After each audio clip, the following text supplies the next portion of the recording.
आयुष्य किती कोणाचं आहे हे कोणालाही माहिती नसतं, तरी एकमेकांची वैर करण्यामध्ये आयुष्य घालवतात. मी नेहमी सांगत असते, माझं वाक्य लक्षात ठेवा. एखादा माणूस मेल्यानंतर त्या माणसाला खांदा देणं म्हणजे लोक पुण्याचं काम समजतात. बरोबर आहे ना? माणूस मेल्यानंतर त्याला खांदा देणं म्हणजे लोक पुण्याचं काम समजतात. पण जिवंत माणसाला जर आपल्या खांद्याचा आधार हवा असेल तर त्यावेळेला 1000 वेळेला विचार करतात.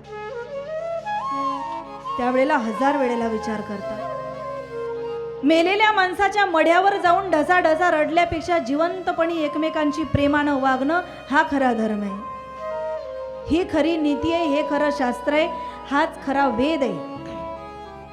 फार वेद आपण वाचले पण एखाद्याच्या वेदनाच आपल्याला समजत नाही, आपलं वेद वाचणंही निरर्थक आहे. पोथी पडली जगमुआ पंडित भयान कोय, 2.5 अक्षर प्रेम के पढे सो पंडित होय. फार ग्रंथ तुम्ही वाचले, फार ग्रंथाचं अध्ययन, अभंग पाठ, अख्खी गाथा पाठ केली, पण अरे आज लोक चंद्रावर जायला लागले पण शेजारी असणाऱ्या चंद्रकांत बरोबर 2 शब्द चांगले बोलत नाही. इथपर्यंत लोकांची मजल गेलेली आहे. चंद्रावर जायला लागले लोक, शेजारी असणाऱ्या चंद्रकलाबाई बरोबर नीट बोलत नाही. कोणी असेल चंद्रकला माफ करा. इथपर्यंत लोकांची मजल गेलेली आहे. म्हणून जीवन जगत असताना या छोट्या छोट्या गोष्टी जर लक्षात ठेवल्या ना, जीवनात मोठे मोठे वाद तेव्हाच होतात. लक्षात घ्या, जेव्हा छोटे छोट्या चुका आपण जीवनात करतो. छोट्या छोट्या वेदना माणसाला ज्या वेळेला मिळतात तेव्हाच मोठा आघात त्या ठिकाणी होत असतो. म्हणून आत्मदेव ब्राह्मणाच्या जीवनामध्ये सगळं काही आहे, परंतु पुत्र संतती नाही. विचार केला आत्महत्या करावी, आत्महत्या करण्याकरिता गेले. जीवनात किती दुःख आलं, किती संकट आले तरी आत्महत्या हा त्याच्यावरचा उपाय नाही. आणि आपण आत्महत्या केल्याने कुणाचं काहीही बिघडत नाही. आपल्या नवऱ्याचं पण बिघडत नाही, लक्षात घ्या. कोणाचं काही बिघडत नाही. एखाद्या महिलेने आत्महत्या जर केली ना तर 2 लोकांचं विशेष बिघडतं.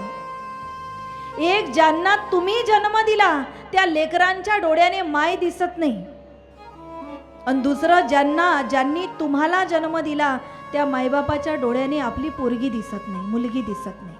बाकी कोणाचं काही बिघडत नाही. पूर्वी राशन कार्डवर ना रॉकेल मिळायचं, बरोबर आहे ना? बरं झालं ते मिळणं बंद झालं, नाहीतर घरी थोडं भांडण झालं की महिला मंडळीने घेतलंच पाहिजे अंगावर. थोडं काही वाद झालं की घेतलं पाहिजे अंगावर. फाशी लावून घ्यायची, स्वतःला पेटवून घ्यायचं. आत्महत्या हा कुठल्याही संकटावरचा उपाय नाही.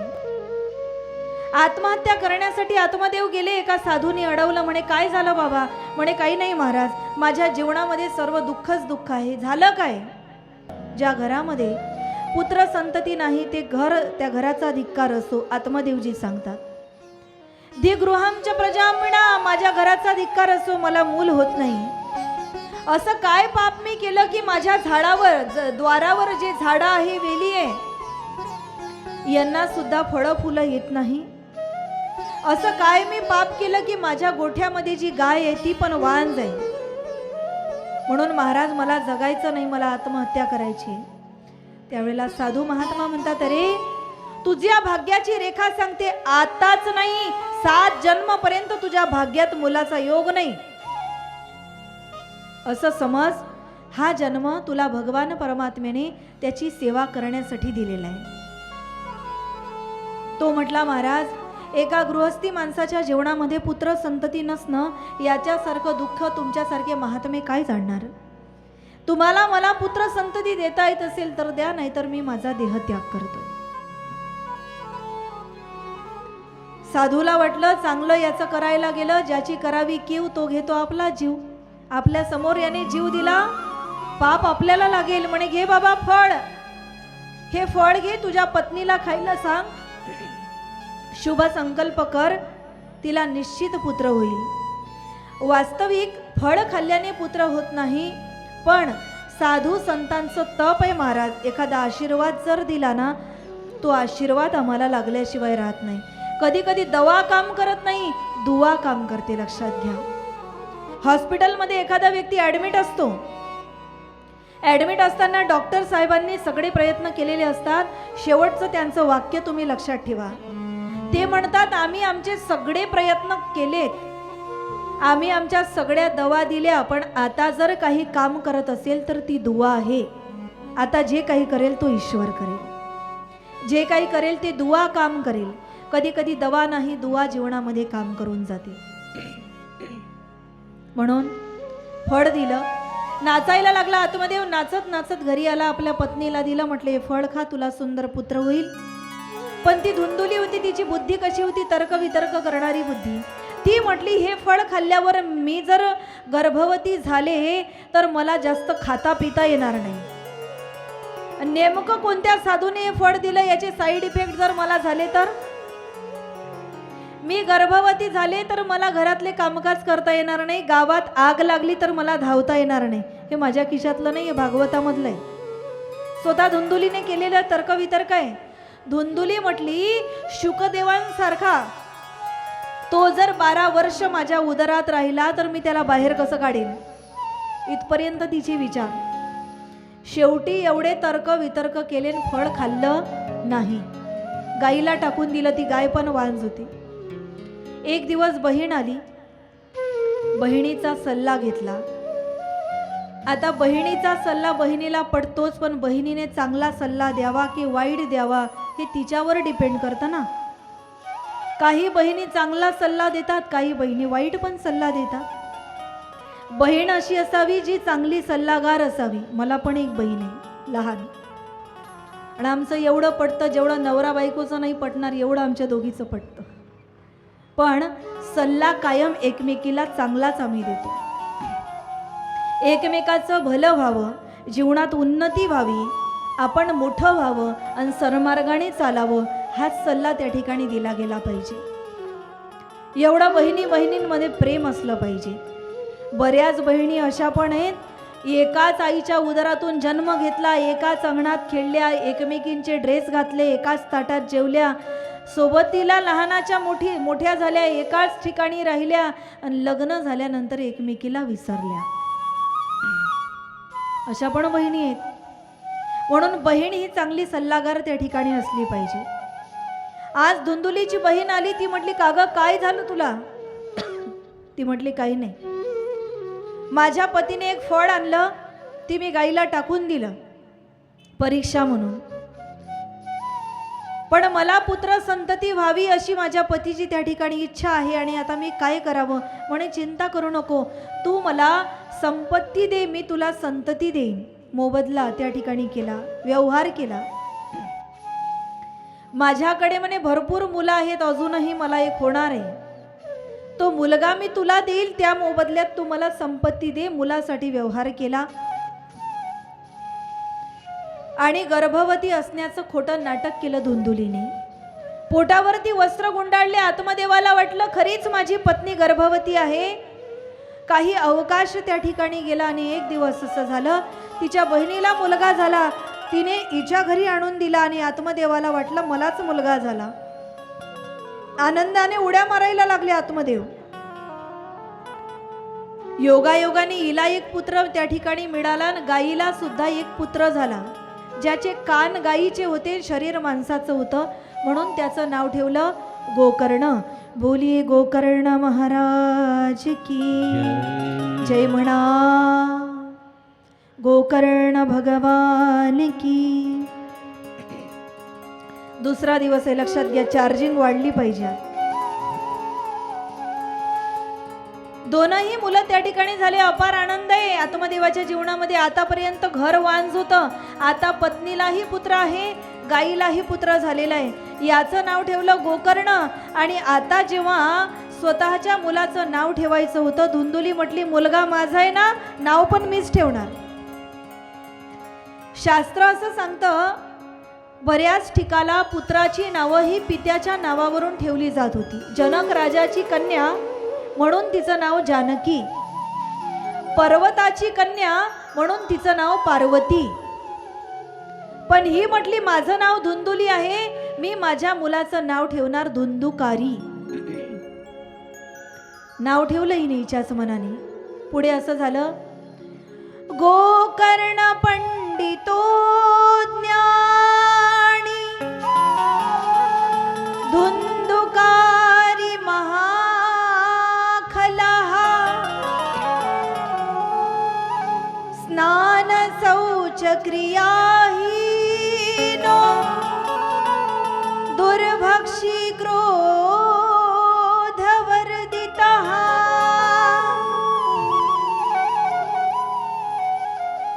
गोकर्ण पंडितो ज्ञानी, गोकर्ण पंडित झाला, ज्ञानी झाला, विद्वान झाला, तपस्वी साधू जनांमध्ये मोडल्या गेला.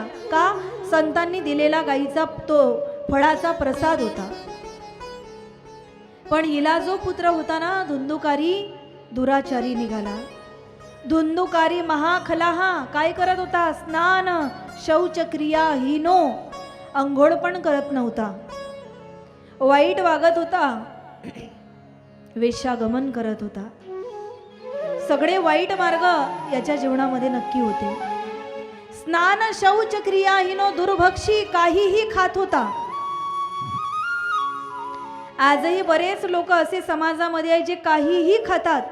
काही म्हणजे नाव पण घेऊ शकत नाही आपण, काही पण खातात, काही पण पितात. दुर्भक्षी क्रोधवर्दितः. ज्यावेळेला हनुमंतराय गेले होते ना लंकेमध्ये, हनुमंतरायांनी सगळं पाहिलं, सगळी लंका, मंदिर मंदिर प्रतिकरी शोधा, परंतु वैदेही म्हणजे सीता कुठेच दिसली नाही. मग पूर्ण फिरत असताना त्या ठिकाणी रामायुध अंकित गृह शोभा बरणी न जाई नव तुलसी का बृंदतः देखी कपिश हरशाई. हनुमंतरायांना अंगणामध्ये तुळशीचं झाड दिसलं, रामायुध असं घर दिसलं.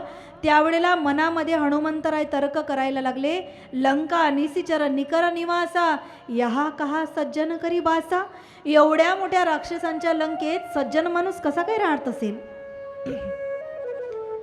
अंगणामध्ये तुळशीचं झाड दिसलं, पण मनामध्ये विचार यायला लागला हनुमंतरायाच्या की अंगणामध्ये तुळशीचं झाड आहे म्हणजे घरात सज्जन माणसं राहतात असा त्याचा अर्थ होत नाही. का? आंगन में देखो तो तुलसी का कुंडा है, ध्यान से सुनना, आंगन में देखो तो तुलसी का कुंडा है और फ्रिज में देखो तो मुर्गी का अंडा है. म्हणजे अंगणात तुळशीचं झाड आहे, घरात चांगलेच माणसं राहतात असा त्याचा अर्थ होत नाही, लक्षात घ्या. तसं दुर्भक्षी क्रोधवर्दितः. हनुमंतरायाला जेव्हा राम राम तेही सुमिरन कीना, विभीषण जागे झाले आणि राम राम म्हणायला लागले, तेव्हा हनुमंतरायाला वाटलं नाही खरंच रामाचा भक्त आहे. हनुमंतराय समोर आले, विभीषणाला भाऊ मानलं आणि पहिला प्रश्न विचारला, एवढ्या मोठ्या राक्षसांच्या लंकेत तू एकटा राहतो कसा? त्यावेळेला विभीषणाने दिलेलं उत्तर फार चांगलं होतं. सुनहु पवना सुतरहनी हमारी जिमी दसनन मही जीभ बिचारी. जसं 32 दाताच्या मध्ये एकटी जीव राहते तसा एवढ्या राक्षसाच्या लंकेत मी एकटा राहतो. काय उत्तर आहे महाराज? 32 दाताच्या मध्ये एकटी जीव वास्तव्य करते तसा या एवढ्या राक्षसांच्या लंकेत हा विभीषण एकटा राम भक्त राहतो. म्हणून हा धुंदुकारी काहीही खायचा, काहीही प्यायचा. एकदा ना एका मुलीचं लग्न झालं, मुलीची बोळवण झाली, सासरी नांदायला गेली आणि जशी नांदायला गेली तिचा नवरा जो होता ना तो अस्सल दारोड्या निघाला, अस्सल दारोड्या, काहीही खायचा. आणि त्या मुलीच्या आईने लग्नामध्ये पूर्वीचे लोक गायी भेट द्यायचे, आता लोकांकडे गायी राहिलेल्या नाही, काही लोकांकडे बकऱ्या असतात. त्या मुलीच्या आईने तिला बकरी भेट म्हणून दिली लग्नात. काय दिली? बकरी. आता तिचा नवरा असल दारुड्या, रोज येता जाता त्याचं लक्ष जे होतं ते त्या बकरीवर असायचं. एक दिवस तुला नेणार. बायको म्हटली नेऊन दाखवा, मग मी तुम्हाला कापून खाणार. तरी पण याने एक दिवस रात्रीची भरपूर दारू पिऊन घेतलं असं पाठीवर टाकलं, रानात गेला, मित्रांबरोबर पार्टी केली, रात्रभर काय खायचं प्यायचं ते खाल्लं आणि दुसऱ्या दिवशी सकाळी घरी आला. जेव्हा याची नशा उतरली, घरी आला, बघतो तर काय ती बकरी तिथंच उभी होती. याला वाटलं आपली उतरली की नाही. म्हटले उतरल्याशिवाय तर घरी येणार नाही आपण. बकरी तिथंच उभी होती. याने पत्नीला प्रश्न विचारला, म्हणे का ग ही बकरी इथं कशी? ती म्हणे रोज इथंच असते ती. नाही पण आज ही बकरी इथं कशी? पत्नी म्हटली ही बकरी इथं कशी ते जाऊ द्या, पण मला सांगा, काल रात्री 12 वाजता आपल्या घरचं काळं कुट्ट कुत्रं पाठीवर टाकून तुम्ही नेलं तरी कुठं? रात्रभर कुत्रं कापून खाल्लं, पण त्याला बकरी आहे की कुत्रं हे पण कळालं नाही. एवढे लोक मूर्ख आहेत काही. दुर्भक्षी क्रोधवर्धितः, काहीही खातात. आज जनावर कापून आपण खातोय. कधी कधी मनात विचार करा, एका जनावराचं रक्त कापून आपण त्या ठिकाणी खातोय. आपल्या लेकराला जर कोणी कापून खाल्लं तर आपल्याला कसं वाटेल? खायला काही कमी आहे का महाराज? एवढी सृष्टी आहे, चांगलं चांगलं खा ना. कोण मनाई करतंय तुम्हाला? अजीर्ण होईपर्यंत खा. पण मुक्या प्राण्याला कापून जर आपण त्या ठिकाणी खातोय. आज माणसाची बुद्धी जनावरासारखी का झाली माहितीये? माणसं जनावरं खातात आणि जनावरासारखे वागतात. दुर्भक्षी क्रोधवर्धितः, काही खातो, काही पितो, कसाही वागतो, असाच हा धुंदुकारी आहे.